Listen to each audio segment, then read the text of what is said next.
अंबानी के घर आखिर सीबीआई की रेड क्यों पड़ी? कैसे अंबानी परिवार का छुपा सच बाहर आया? अनिल अंबानी ने कितने करोड़ का हेरफेर किया? एक इंजीनियर के घर से लाखों रुपए कैश आखिर कैसे मिला? क्यों उसकी पत्नी ने पूरे 20 लाख रुपए जलाकर राख बना दिए? कौन है वो कांग्रेस नेता जिसके घर पर भी छापेमारी हुई और वजह क्या रही? इस रेड को लेकर अनिल अंबानी की प्रतिक्रिया क्या रही? क्या वाकई कांग्रेस नेता की ब्लैक मनी का रिश्ता सट्टेबाजी से जुड़ा है? कौन है यह नेता और इसके पीछे की पूरी कहानी क्या है? ये सब जानने के लिए वीडियो को आखिर तक जरूर देखें। अनिल अंबानी, वो नाम जिसे कभी उगते सूरज की तरह माना जाता था। रिलायंस ग्रुप से लेकर पूरा भारतीय बाजार उनकी चमक में नहाया करता था।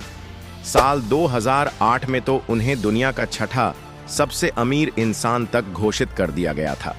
लेकिन आज न तो वे टॉप 10 की लिस्ट में दिखते हैं और न ही तरक्की की वह रोशनी कहीं नजर आती है।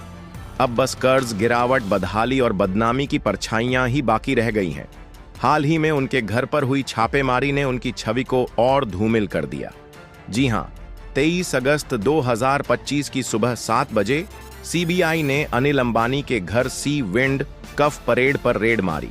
इस कार्रवाई में करीब 7 से 8 अधिकारी शामिल थे और उस वक्त अनिल अंबानी के पूरे परिवार के साथ वे खुद भी मौजूद थे।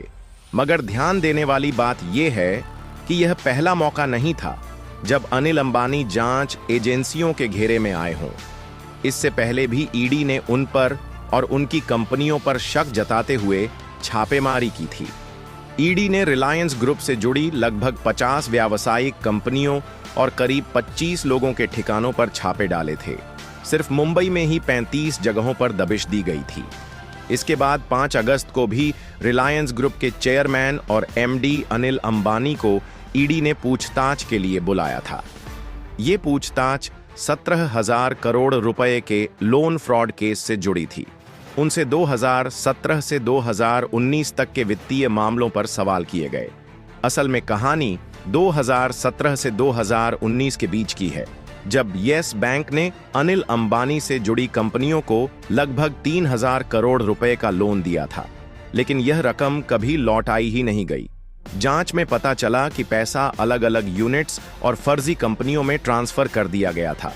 इतना ही नहीं, यह भी सामने आया कि इस लोन को फटाफट पास कराने और गड़बड़ी छुपाने के लिए येस बैंक के अफसरों को मोटी रिश्वत दी गई थी। ईडी की रिपोर्ट में साफ लिखा गया कि यह सब एक सोची समझी साजिश थी। इसके जरिए बैंकों, निवेशकों, शेयरधारकों और सार्वजनिक संस्थाओं को गुमराह करके पैसा हड़पा गया।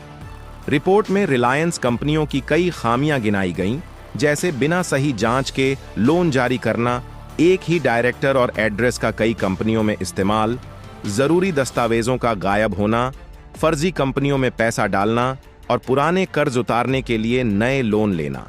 इन तमाम गड़बड़ियों ने रिलायंस ग्रुप के भ्रष्टाचार का चेहरा उजागर कर दिया। यह छापेमारी prevention of money laundering act की धारा 17 के तहत की गई थी और इसकी जड़ें येस बैंक से लिए गए 3,000 करोड़ रुपए के फ्रॉड वाले लोन तक जाती हैं। यह कार्रवाई सीबीआई की दर्ज 2 एफआईआर और SEBI, national housing bank, bank of Baroda और नेशनल फाइनेंशियल रिपोर्टिंग अथॉरिटी जैसी एजेंसियों से मिली जानकारियों के आधार पर अंजाम दी गई। सूत्रों के अनुसार रिलायंस ग्रुप को लोन मिलने से ठीक पहले येस बैंक के प्रमोटर्स तक उनके बिजनेस से बड़ी रकम पहुंचाई गई थी। यही रिश्वत और कनेक्शन की कड़ी अब सीबीआई की जांच के दायरे में है। इस समय सीबीआई की टीम अनिल अंबानी के घर और आरकॉम के ऑफिस पर दस्तावेज खंगाल रही है। खास तौर पर येस बैंक और अंबानी की कंपनियों के बीच पैसों के लेन देन से जुड़े रिकॉर्ड ढूंढे जा रहे हैं। यह पूरी कार्रवाई स्टेट बैंक ऑफ इंडिया की शिकायत के बाद शुरू हुई।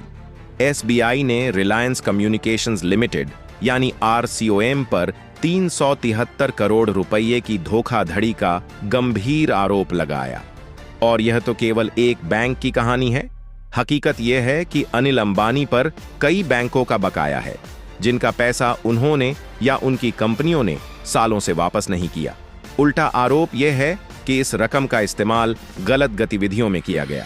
साल 2020 में ही एसबीआई ने खुलकर अनिल अंबानी और आरसीओएम के अकाउंट को फ्रॉड घोषित कर दिया था, लेकिन इसका कोई ठोस असर दिखाई नहीं दिया।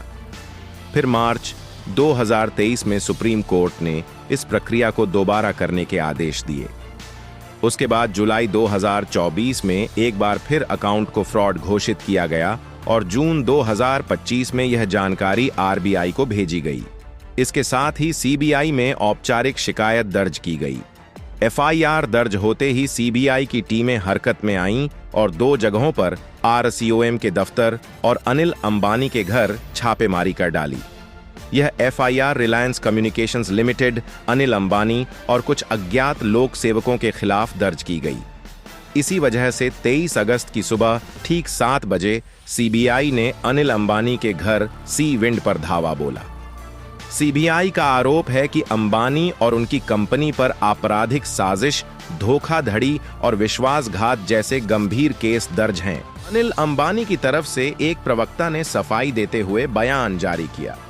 उन्होंने कहा कि एसबीआई की शिकायतें 10 साल से भी पुराने मामलों से जुड़ी हैं। उस वक्त अंबानी कंपनी के नॉन एग्जीक्यूटिव डायरेक्टर थे और रोजमर्रा के मैनेजमेंट से उनका कोई लेना देना नहीं था। साफ है, यह बयान उन्हें बचाने की एक कोशिश भर था। प्रवक्ता ने आगे यह भी दावा किया कि अंबानी सभी आरोपों और अभियोगों को पूरी तरह खारिज करते हैं और कानून के सामने अपना बचाव करेंगे। लेकिन असली सच्चाई धीरे धीरे सामने आती गई। यह छापेमारी केवल एक बिजनेसमैन तक सीमित नहीं रही, बल्कि इंजीनियरों और राजनीतिक नेताओं के घरों तक पहुंच चुकी है। कांग्रेस पार्टी के एक नेता पर भी ईडी का शिकंजा कस चुका है। उनका नाम है केसी वीरेंद्र, जो कर्नाटक से कांग्रेस विधायक हैं। ईडी ने उनके खिलाफ अवैध ऑनलाइन और ऑफलाइन सट्टेबाजी से जुड़े मनी लॉन्ड्रिंग केस दर्ज किए थे। इसी केस में उनकी गिरफ्तारी हुई और जांच में हुए खुलासों ने सबको चौंका दिया। ईडी की रिपोर्ट में सामने आया कि केसी वीरेंद्र ब्लैक मनी को व्हाइट बनाने का खेल खेल रहे थे। इसके लिए उन्होंने कई फर्जी कंपनियां खड़ी कर रखी थीं, ताकि कैश में आने वाले काले धन को वैध दिखाया जा सके। रिपोर्ट के मुताबिक सबसे पहले लोगों के नाम पर क्रेडिट कार्ड पेमेंट्स दिखाए जाते थे और बाद में वही पेमेंट साइबर फ्रॉड से आने वाले पैसों से एडजस्ट कर दिए जाते। वीरेंद्र ज्यादातर बेनामी कंपनियों और दूसरों के नाम पर लेन देन किया करते थे और अपनी सारी शान शौकत इन्हीं पैसों से पूरी करते थे। यही नहीं, श्रीलंका, नेपाल और जॉर्जिया जैसे देशों में उनके नाम से नहीं बल्कि परायों के नाम से कैसीनो चलाए जाते थे। इन कैसीनो का मुनाफा वे कभी भी आधिकारिक रिकॉर्ड में नहीं दिखाते। हालांकि ईडी को कुछ जगहों से प्रॉफिट शेयरिंग से जुड़ी फाइलें मिली हैं, जिनकी जांच अभी जारी है। इस कार्रवाई के बाद न केवल वीरेंद्र का काला सच बाहर आया, बल्कि कांग्रेस पार्टी की साख भी चोटिल हुई, क्योंकि वे उसी पार्टी से जुड़े हैं। सत्ता से लेकर सट्टे तक के सफर में उन्होंने बेहिसाब ब्लैक मनी इकट्ठा की, जिसकी वजह से आज वे ईडी की कड़ी पूछताछ झेल रहे हैं। नेता के ब्लैक मनी कनेक्शन जितने चौंकाने वाले हैं, उतना ही हैरान करने वाला मामला बिहार के एक इंजीनियर का है। नाम है विनोद राय, जो ग्रामीण कार्य विभाग में पदस्थ हैं। उनके घर से करीब 40 लाख रुपए नकद बरामद हुए, जबकि 20 लाख रुपए उन्होंने खुद जला दिए थे। सूत्रों को खबर मिली थी कि राय सीतामढ़ी से पटना नोटों का बड़ा बंडल ला रहे हैं। जांच टीम उनके घर पहुंची, मगर तब तक इंजीनियर पैसा छिपा चुका था। देर रात जब अधिकारी पहुंचे तो पत्नी ने दरवाजे पर रोकते हुए कहा कि वह अकेली है। टीम बाहर ही ठहर गई। इसी बीच घर से जलने की तेज बदबू आने लगी, जैसे नोट या कागज राख हो रहे हों। अफसरों ने झांकने की कोशिश की, लेकिन कुछ साफ नहीं दिखा। सुबह जब घर की तलाशी ली गई तो जगह जगह जले नोट मिले, यहां तक कि बाथरूम में भी। तुरंत एफएसएल टीम बुलाई गई। जांच से साबित हुआ कि रात में विनोद और उनकी पत्नी ने ही नोट जलाए थे। लगभग 20 लाख रुपए राख हो गए, जबकि 40 लाख कैश घर से मिला। यहां तक कि टंकी, पाइप और फ्लश से भी नकदी बरामद की गई।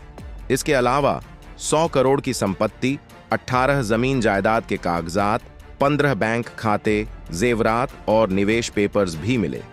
सबूत साफ दिखाते हैं कि भ्रष्टाचार और अवैध धंधों से उनका गहरा नाता था। आखिरकार विनोद और उनकी पत्नी गिरफ्तार हुए। हालांकि पत्नी ने तबीयत खराब होने का बहाना किया और अस्पताल में भर्ती हो गईं, मगर अब भी एजेंसी की कस्टडी में है। स्पष्ट है, जहां जहां छापेमारी हो रही है वहां ब्लैक मनी और फ्रॉड के चौंकाने वाले राज खुल रहे हैं। तो आज की रिपोर्ट यहीं खत्म होती है। अगर वीडियो पसंद आई हो तो लाइक और शेयर जरूर करें और चैनल से जुड़े रहने के लिए सब्सक्राइब कर बेल आइकॉन दबाना न भूलें। धन्यवाद।